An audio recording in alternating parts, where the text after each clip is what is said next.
Assalamualaikum warahmatullahi wabarakatuh. Perkenalkan, nama saya Lodies Elwood dengan BP 1910519101. Baik, di video kali ini saya akan menjelaskan atau memaparkan hasil dari makalah dengan judul Krisis Perbankan dan Risiko Sistematik. Di kali ini dengan PPT saya akan mempresentasikan dari hasil makalah dan saya menyajikan dengan PPT. Judul atau topik yang saya bahas kali ini dalam video ini yaitu krisis perbankan dan risiko sistemik. Baik, saya langsung saja menjelaskan dengan judul krisis perbankan dan risiko sistemik. Yang pertama yaitu krisis perbankan. Krisis perbankan adalah situasi di mana satu atau lebih bank di suatu negara atau wilayah mengalami masalah likuiditas atau keberangkutan yang serius pada saat yang bersamaan. Untuk memahami fenomena krisis perbankan, perlu dipahami terlebih dahulu struktur neraca bank. Yang kedua yaitu risiko sistemik. Risiko sistemik ada dalam arti luas didefinisikan sebagai kegagalan simultan dari sejumlah institusi atau perusahaan yang diakibatkan adanya shock pada ekonomi makro. Sedangkan risiko sistemik dalam arti sempit adalah risiko yang berasal dari shock pada ekonomi mikro yang dapat terjadi pada sebuah perusahaan sempit adalah dan kemudian menyebarkan ke perusahaan lain. Proses ini sering disebut dalam literatur sebagai efek ketiga yaitu krisis perbankan dan apa itu dampak penyebabnya. Baik, kita yang kenalan tadi seperti yang sudah saya jelaskan pada krisis perbankan pada awal bab krisis perbankan. Kita telah melihat dua alasan mengapa krisis perbankan terjadi, tetapi bagaimana kita sampai pada situasi ini. Tidak ada konsensus di antara para ekonom tentang perilaku yang menjelaskan awal krisis ini. Di sini saya akan menyajikan teori yang paling diterima. Baik, yang pertama yaitu satu, ekonomi makro. Faktor makroekonomi makro dianggap banyak pihak sebagai penyebab utama terjadinya krisis perbankan. Hal ini karena pemicu kegagalan bank biasanya merupakan kombinasi dari fenomena makroekonomi seperti terjadinya resesi, penurunan nilai tukar, kenaikan suku bunga yang tajam, dan faktor-faktor makro ini dapat menyebabkan nilai aset bank anjlok yang mengarah pada kemungkinan situasi kebangkrutan. Untuk ini kita harus menambahkan kemungkinan penarikan besar-besaran deposito karena ketidakpercayaan penabung meningkatkan masalah di sisi likuiditas. Pada prinsipnya, baik pengelola maupun regulator dan pengawasan harus memperhitungkan kemungkinan terjadinya peristiwa tersebut dan mempersiapkan institusi untuk menghadapinya. Namun, pada kenyataan ini ternyata sangat rumit karena dua alasan. Pertama, sebagian besar peristiwa yang terjadi dalam perekonomian tidak mengikuti distribusi normal, juga tidak dapat sepenuhnya ditentukan oleh informasi masa lalu, sehingga penggunaan data historis untuk melindungi entitas dari peristiwa ekstrem tidak sepenuhnya valid. Di sisi lain, perlindungan yang berlebihan terhadap jenis kejadian buruk ini dapat secara drastis mengurangi probabilitas di saat yang baik, sehingga membuat manajer dan pemegang saham tidak sabar. 2. Ekonomi mikro. Penyebab berikut akan saya fokuskan memahami peristiwa dari analisis dari bagian yang berinteraksi dalam entitas. Yang pertama yaitu regulasi dan pengawasan. Bagaimana banyak ekonom dan regulasi disertai dengan pengawasan yang buruk dapat memiliki konsekuensi yang menghancurkan bagi sistem perbankan. Penjelasan yang memahami bahwa dengan tidak adanya regulasi yang memadai, pelaku ekonomi cenderung berperilaku sembrono dengan mengambil risiko yang diperparah. Yang bagian B atau yang kedua, standar akuntansi. Standar akuntansi jarang dianggap sebagai satu-satunya atau penyebab utama dari krisis perbankan. Namun, mereka sering bertanggung jawab untuk menyembunyikan dan menunda masalah solvabilitas dan likuiditas dalam entitas. Lebih khusus, tanggung jawab dalam pengertian ini dikaitkan dengan penerimaan standar akuntansi baru dan yang meninggalkan prinsip tradisional kehati-hatian menggantikannya dengan prinsip nilai wajar dalam perkiraan nilai aset neraca, terutama aset keuangan. Yang atau yang ketiga, campur tangan pemerintah. Pada beberapa kesempatan, pemerintah telah menekan bank untuk memberikan pinjaman kepada klien tertentu dengan tingkat bunga preferensial. Itulah sebabnya beberapa orang melihat perilaku semacam ini sebagai mengintervensikan atau mempercepat krisis perbankan. Yang bagian D atau bagian keempat, bahaya moral dan hak istimewa perbankan. Kemungkinan penyebab lain dari krisis perbankan tersebut terletak pada perilaku bank sebagai konsekuensi dari hak-hak istimewa yang diberikan oleh negara. Pertama, berkat bank sentral, bank memastikan aliran refinancing mereka tidak terputus dalam jangka pendek. Di sisi lain, secara historis, pemerintah juga telah menyelamatkan kreditur entitas dengan uang publik. Inilah sebabnya ketika ada harapan luas bahwa tidak ada bank yang dibiarkan gagal, atau jika dukungan keuangan di masa sulit terlalu mudah dapat baik bagi bank maupun deposannya.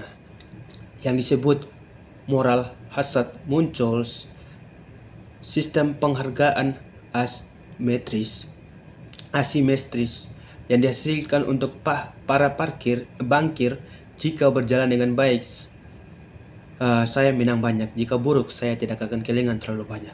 Dapat memicu pengambilan risiko yang berlebihan. Ketiga, strategi operasi bank.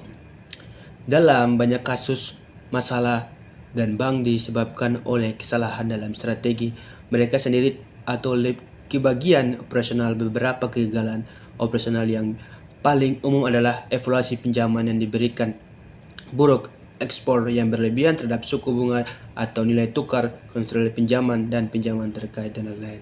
Tipuan pada keempat yaitu penipuan menjadi penyebab beberapa kegagalan bank besar. Beberapa di antaranya berujung pada krisis perbankan yang serius. Refleks bank yang tinggi berarti bahwa bahkan insiden penipuan yang relatif kecil dapat menyebabkan kebangkrutan. Beberapa contoh perilaku penipuan perbankan yang terkenal adalah Venezuela pada tahun 1994 dan Republik Dominika pada tahun 2013. Yang kelima yaitu konsekuensi dari krisis perbankan.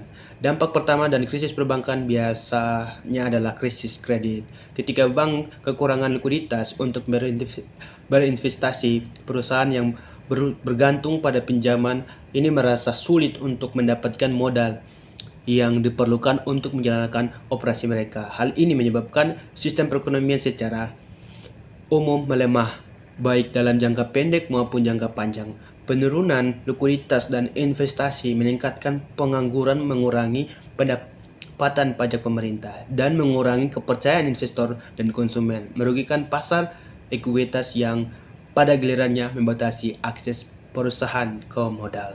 Di sisi lain, krisis perbankan seringkali memiliki konsekuensi yang signifikan bagi penabung dan membayar pajak suatu negara juga. Hal ini dikarenakan tindakan pemerintah yang berusaha menyelamatkan sektor keuangan, umumnya melibatkan transfer kekayaan dari wajib pajak ke bank dan penabung ke kreditur. Misalnya, rekapitalisasi bank-bank yang valid merupakan transfer kekayaan dari pembayaran pajak ke bank, dan menghapus utang yang meluas melalui inflasi dan devaluasi mata uang merupakan transfer biaya krisis kepada kreditor nominal. Itu konsekuensi dari krisis perbankan. Dampak pertama dari krisis perbankan biasanya adalah krisis kredit. Ketika bank kekurangan likuiditas untuk berinvestasi, perusahaan yang bergantung pada pinjaman ini merasa sulit untuk mendapatkan modal yang diperlukan untuk menjalankan operasi mereka.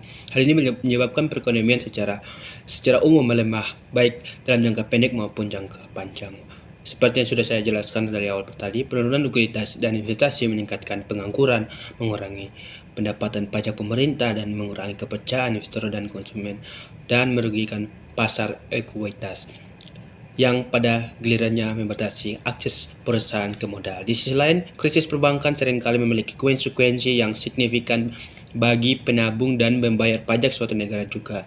Hal ini karena tindakan pemerintah yang berusaha menyelamatkan sektor keuangan, umumnya melibatkan transfer kekayaan dari wajib pajak ke bank, dari penabung ke kreditur, misalnya rekapitalisasi, dan bank yang palit merupakan transfer kekayaan dari pembayar pajak ke bank, dan menghapuskan dan utang meluas melalui inflasi atau devaluasi mata uang merupakan transfer biaya krisis kepada kreditur nominal.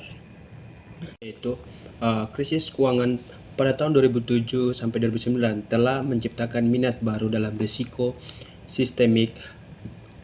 Beliau 2012 di mana konsep awalnya terkait dengan bank runs dan krisis mata uang, tetapi sekarang diterapkan lebih luas terhadap goncangan ke bagian lain dari sistem keuangan.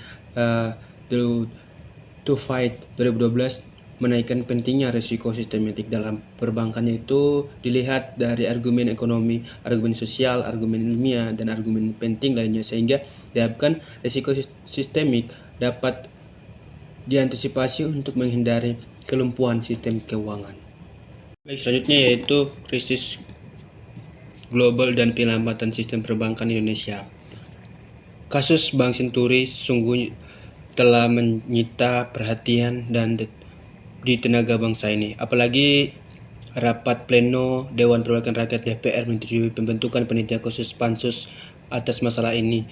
Beragam isu bertebaran di ruang-ruang publik, termasuk di layar kaca, ketika stasiun live seperti berlomba-lomba menyuguhkan siaran langsung live dari sidang pansus dengan beragam saksi dan narasumber. Laporan dari pandangan semata semakin menumbuhkan mata publik akan apa yang terjadi. Setiap pihak terkait masalah Bank Senturi sepertinya menyuguhkan alibi masing-masing yang cukup menyajikan publik pun akhirnya menjadi bingung. Di luar mempertimbangkan media massa yang boleh dibilang hampir setiap hari dan setiap menyiarkan perkembangan dan masalah ini. Di publik, diri hitam visi dan lainnya, beragam informasi tercetak dalam suatu barang menambah kasna pengetahuan publik akan tetapi masalah sudut pandang masing-masing. Kita lihat bahwa krisis, salah satu indikasi yang kasat mata adalah nilai tukar rupiah yang sempat menggoyak angka nilai waktu sekejap. Indikasi yang diteliti juga memperlihatkan gejala yang sama. Bursa Efek Indonesia sempat menyetop subsen perdagangan saham selama 2 hari. Hal ini untuk menghindari kejatuhan indeks bursa lebih parah dan memerintahkan modal sekitar 300.000 investor lokal yang seketika menjadi miskin karena harga saham yang mereka pegang merosot hingga di atas 50%. Kondisi perbankan di dalam negeri pun semakin kocar-kacir dibuat. Ini terlihat kerennya likuiditas di pasar yang membuat bank-bank pun mengalami kesulitan mencari pasok dan segar. Biasanya dibayangkan bila 3 bank besar BUMN sampai minta tolong pemerintah selalu bohir ketiga bank plat merah itu. Tambahan likuiditas ketiga bank itu masing-masing mendapatkan giliran 5 triliun. Dalam situasi krisis, kepercayaan masyarakat menipis dan rumor-rumor tak sedap terkait kondisi bank semakin memperkeruh situasi saat itu. Bukan hanya kepercayaan publik yang merosot, tetapi juga antara bank pun kehilangan kepercayaan. Hal itu dapat terlihat dari macetnya pasar uang antara bank-bank yang kelebihan likuiditas dan lain-lainnya. Kita masuk kepada kesimpulan. Setelah membahas tentang pentingnya risiko sistematik dan pada perbankan dilihat dari peran utama bank dalam sistem keuangan dan ekonomi, frekuensi tinggi krisis perbankan, konsekuensi ekonomi dari krisis perbankan, dampak dari krisis perbankan pada kemungkinan terjadinya krisis keuangan lainnya, dampak negatif dan krisis perbankan pada populasi kesejahteraan belum jelasnya konsep risiko sistemik saat ini. Identifikasi dan menyangkutkan risiko sistemik yang tidak langsung, belum adanya model yang tepat.